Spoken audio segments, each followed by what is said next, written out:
Well, hello everybody. I'm here in my little electronics workshop shack. I'm a retired electronics engineer and I like to keep my hand in doing a few things. And one of my hobbies is metal detecting, and I've got a pinpointing machine which I use after I've used the detector to find the target. But they're quite expensive, and I thought, how about building one? So I got a little circuit together here based on an integrated circuit called a CS209A, only a few components, and I've built it up on my little breadboard here. There we are. Look, this is just a little kid's set, but it's worth its weight in gold to put breadboard circuits on and play about with them. And that big component, that little component rather, you can see I've put on stilts well away from everything, is a little inductor. And that's what will detect any metal if you put it near it. The basic circuit is just an oscillator, and over here on my oscilloscope you can see that the circuit is currently oscillating away happily at about 500 kilohertz, which is about the frequency you want for this pinpointing application. So I've got a little somewhere I've put down a little 5p. Well, what have I done with that? Probably in my pocket, excuse me a minute, to get a little 5p. There it is. Okay, and if I try and hold the camera with that hand and just put a little 5p down close to that inductor, and let's see what happens. Well, here we go. Look, if I get it down close. There, it's within about half an inch, and you'll see what happens to the oscillator when I bring that close. The oscillation is reducing amplitude. There, and the buzzer sounds. So it's a good little circuit. It works just right. Now the thing is with the circuit, there's an adjustable control there where my finger is, and that can set the sensitivity of it. You can actually make the buzzer come on and come off. So I've got a bit of a decision to make whether I leave that in the end, the practical circuit, or whether I put a fixed resistor in with a fixed sensitivity. I don't know. I haven't made that decision yet. But the next phase now is to get this circuit off the breadboard and onto a little circuit board, ready for installation in some kind of final housing. So next video will be this circuit on a circuit board, and I'll see you then. Okay, phase 2. The breadboard's put away. All the components are off the breadboard, and I've mounted them on this little circuit board there. I'll try and keep my shadow out of the picture. The sun's coming through the skylight. I've replaced my bench power supply with a PP3 9-volt battery.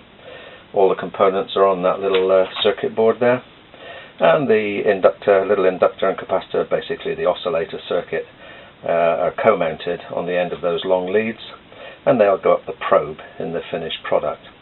I've replaced the rotary control that I had on the breadboard with 2 fixed resistors, so the circuit now has a fixed sensitivity, but I'm not happy. The sensitivity is just not good enough.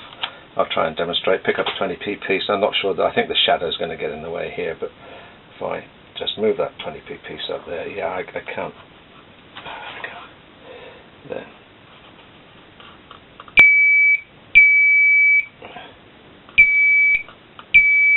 That's just not sensitive enough. So what I'm going to have to do is more work to do on this phase 2. I've got to play around with those 2 fixed resistors to see if I can get a little bit more sensitivity out of this. If I can get the detection out to about half an inch, I'll be happy with that. If not, I'm going to have to consider putting that rotary control back in on the finished product, and I really don't want to do that, because I mean the last thing you want to be doing in the field is fiddling around with rotary controls. You just want to pull the pinpointer out of your pocket and go pinpointing. So I'm going to try and get the sensitivity up from that. That's just not good enough for a pinpointer. So I'm pretty sure I can do it though.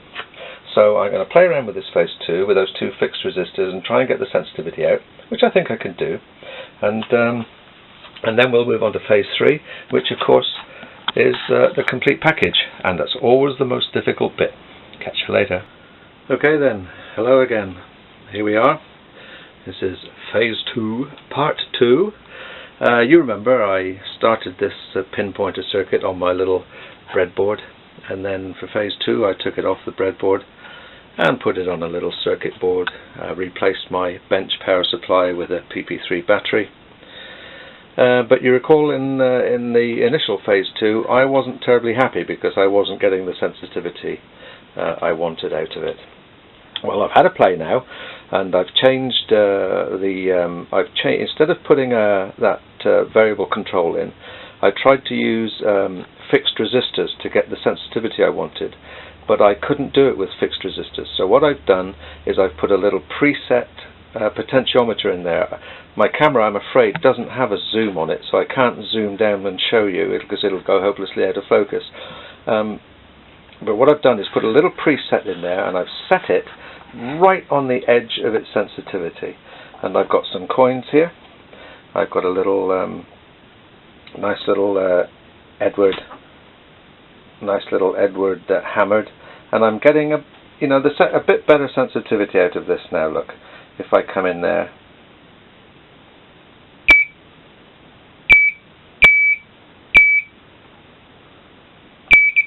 that's about just under half an inch. This is a Lizzie sixpence I've got. Let's have a look what it makes of that. Little Lizzie sixpence dated with a date 1560 on it.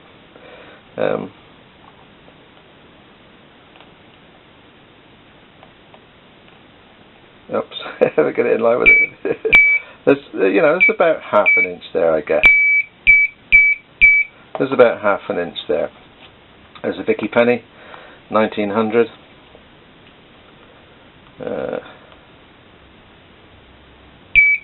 Yeah, same again. About half an inch. And this is an old copper penny. I think it's a Georgie actually. It's a pretty bad coin, but it's a big lump of copper. So let's have a look, see what it makes of that. And same again.